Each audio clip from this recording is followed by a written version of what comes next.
firme cimiento se ha dado a la fe de Dios en su eterna palabra de amor.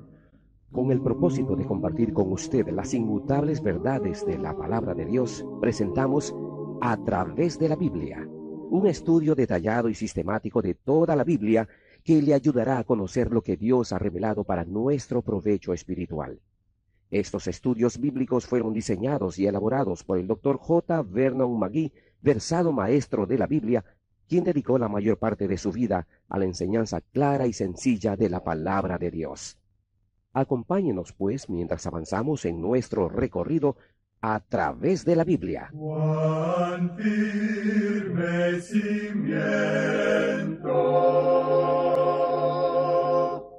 la palabra de Dios. Es un gozo estar nuevamente con usted, amigo oyente, para traerle otro estudio de la serie A Través de la Biblia. Continuamos hoy estudiando el capítulo 1 del Evangelio según San Juan. Y en nuestro programa anterior comenzamos a considerar el testimonio de Juan el Bautista, con lo cual iniciamos la segunda parte de este capítulo 1, que constituye la introducción al Evangelio según San Juan. Hablábamos de que algunos sacerdotes y levitas habían venido a donde Juan para preguntarle quién era él. Y vimos que él les contestó que él no era el Cristo. Pero ellos insistieron en que él les dijera quién era. No podían volver a quienes les habían enviado con simplemente un montón de negativas. Así pues, Juan por fin se identifica. Les dice que es una voz. Es que Cristo era el Verbo y Juan era la voz. Ahora note usted el gran mensaje que da Juan el Bautista. Él dice, enderezad el camino del Señor. Les está diciendo que se preparen para la venida del Señor. Creemos que lo que Juan quiere decir aquí es que el reino de los cielos se ha acercado. Es que se acercó en la persona del Rey. Y por eso les dice, enderezad. Esto equivaldría a decirles que quiten las cosas malas de sus vidas, que pongan sus vidas en orden. Cuando hacemos eso, amigo oyente, entonces tenemos comunión con Dios. El mismo apóstol Juan en su primera carta universal, capítulo 1, versículos 6 y 7, dice, si decimos que tenemos comunión con Él, y andamos en tinieblas, mentimos, y no practicamos la verdad.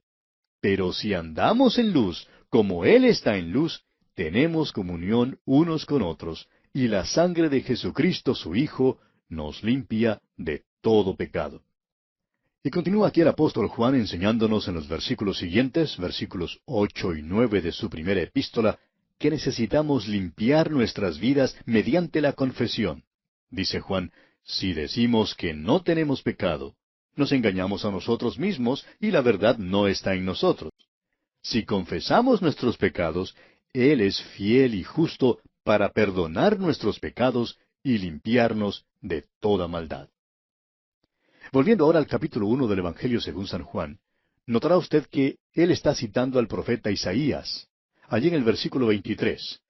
Ahora el versículo 3 en Isaías capítulo 40 dice, preparad camino a Jehová, enderezad calzada en la soledad a nuestro Dios. Y continuamos ahora con los versículos 24 y 25 de este primer capítulo del Evangelio según San Juan. Y los que habían sido enviados eran de los fariseos. Y le preguntaron y le dijeron, ¿por qué pues bautizas si tú no eres el Cristo, ni Elías, ni el profeta?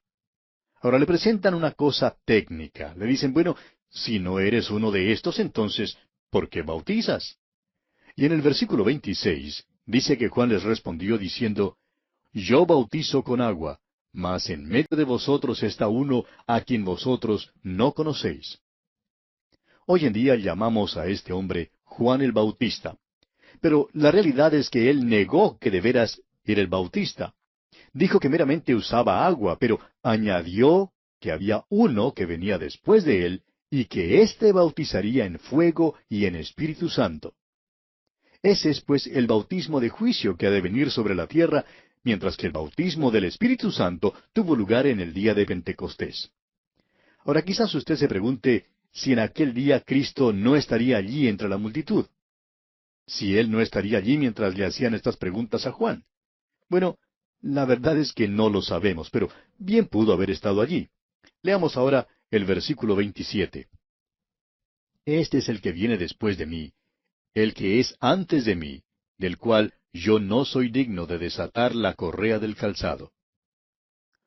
Un siervo tenía que hacer toda tarea que le diera su amo. Un discípulo, sin embargo, debía hacer toda tarea menos aquella de desatar la correa del calzado al maestro. Esa era la regla de aquel entonces. Y Juan estaba diciendo que él era un siervo, ni siquiera un discípulo. Era simplemente un siervo. Y ni siquiera se consideraba digno de ser ese siervo. Sin embargo, eso es lo que era. Leamos el versículo 28. Estas cosas sucedieron en Betábara, al otro lado del Jordán, donde Juan estaba bautizando. Al principio de este estudio dirigimos nuestra atención al hecho de que Juan nos relaciona con la geografía y el calendario. Tenemos aquí un sitio geográfico en este versículo 28. Y luego, fíjese usted que el próximo versículo, el versículo 29, principia diciendo, el siguiente día. Es decir, que Juan nos está enseñando que Jesús vino desde la eternidad, el Verbo hecho carne, y que ahora está relacionado con nuestro calendario aquí en la tierra y con nuestro reloj. Leamos ese versículo 29. El siguiente día vio Juan a Jesús que venía a él, y dijo, He aquí el Cordero de Dios que quita el pecado del mundo. Aquí Juan le señala, Él es el Salvador. No es tan solo el Mesías, sino también el Salvador. Él es un gran Salvador porque es el Cordero de Dios. Es un Salvador perfecto porque quita el pecado. Es un Salvador todopoderoso porque quita el pecado del mundo. Es un Salvador perpetuo porque quita. No dice que quitó ni que quitará, sino que quita. Y este es el tiempo presente. Esto nos dice que cualquiera puede llegar a Él en cualquier momento. Encontramos aquí el cumplimiento de la respuesta que Abraham le había dado a Isaac hacía muchísimos años. Isaac había dicho, He aquí el fuego y la leña, mas ¿dónde está el cordero para el holocausto? ¿Recuerda usted que lo leímos allá en Génesis capítulo 22, versículos 7 y 8? A lo cual Abraham respondió que Dios proveería. Juan nos dice que Jesús es el Cordero de Dios, el Cordero provisto por Dios. Y esto comprueba que al ofrecer aquellas primeras ofrendas a Dios, Caín había hecho lo malo y que Abel había hecho lo bueno. Abel trajo un corderito. Todos los corderos que fueron matados durante tantos siglos en los altares judíos ahora hallan su cumplimiento en él. Y Juan le señala, He aquí el Cordero de Dios, que quita el pecado del mundo. Continuamos ahora con los versículos 30 y 31. Este es aquel de quien yo dije, Después de mí viene un varón, el cual es antes de mí, porque era primero que yo. Y yo no le conocía, mas para que fuese manifestado a Israel, por esto vine yo bautizando con agua. Juan está diciendo que Jesús es el que bautiza en verdad. Podemos llamarle Jesús el Bautista. Él es quien bautizará en espíritu y en fuego. El bautismo del Espíritu Santo fue cumplido en el día de Pentecostés, y el de fuego es el juicio que todavía ha de venir sobre esta tierra. Continuemos ahora con los versículos 32 al 36 de este primer capítulo del Evangelio según San Juan. Y a propósito, amigo oyente, espero que usted todavía continúe con nosotros, que tenga su Biblia abierta allí en el Evangelio según San Juan capítulo 1 para que siga con nosotros la lectura, de manera que usted también se familiarice con los pasajes que vamos considerando. ¿Está bien? Bueno, versículos 32 al 36, aquí en el capítulo 1 de Juan dicen, También dio Juan testimonio diciendo, Vi al Espíritu que descendía del cielo como paloma y permaneció sobre él. Y yo no le conocía, pero el que me envió a bautizar con agua, aquel me dijo, Sobre quien veas descender el Espíritu y que permanece sobre él, ese es el que bautiza con el Espíritu Santo. Y yo le vi y he dado testimonio de que éste es el Hijo de Dios. El siguiente día otra vez estaba Juan y dos de sus discípulos. Y mirando a Jesús que andaba por allí, dijo, He aquí el Cordero de Dios. Desde mucho antes, Jesucristo ya era el Cordero de Dios que quita el pecado del mundo. Esto es en cuanto a la obra de Cristo. Ahora dice, he aquí el Cordero de Dios, es decir, Él es el Cordero en persona. Vemos que Juan bautizó a Jesús y que Jesús fue identificado por el Espíritu Santo. De modo que, al ver a Jesús caminando por allí, Juan dice, he aquí el Cordero de Dios. Y continuemos ahora con los versículos 37 al 39 y veamos el principio del ministerio de Jesús. Versículos 37 al 39 de este primer capítulo de Juan. Le oyeron hablar los dos discípulos y siguieron a Jesús. Y volviéndose Jesús y viendo que le seguían, les dijo, ¿qué buscáis? Ellos le dijeron, Rabí, que traducido es Maestro, ¿dónde moras? Les dijo, venid y ved. Fueron y vieron dónde moraba, y se quedaron con él aquel día, porque era como la hora 10. Hoy en día, Jesús le extiende a usted, amigo oyente, la misma invitación. Él le dice, venid y ved. Y el apóstol Pedro parece completar esta invitación cuando dice allá en su primera carta, capítulo 2, versículo 3, si es que habéis gustado la benignidad del Señor. Volviendo ahora al capítulo 1 del Evangelio según San Juan, note usted una vez más cuán específicamente se relaciona esto con el tiempo.